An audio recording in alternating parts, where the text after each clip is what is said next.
So many people don't get the full life out of their cutters because they're not running them at the correct feed speed. But who really knows how to calculate the correct feed speed? This is the formula that we use. Now, to break it down a bit more for you, we've got three major components. You've got your feed coefficient, which is probably the hardest one to understand. Now, this is a combination of the quality of the board, the vibration in the table, any sort of factors, moisture in the air, any of those things that you can come up with on the day, and they all sort of condense into this one factor.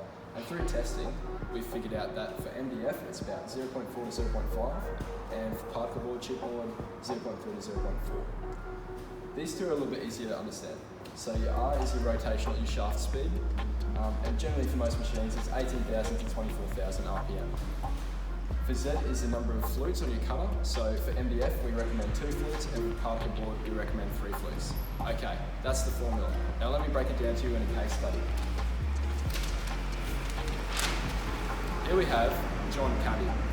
Now he cuts 16mm MDF, which means that his coefficient of feed is 0.4 to 0.5.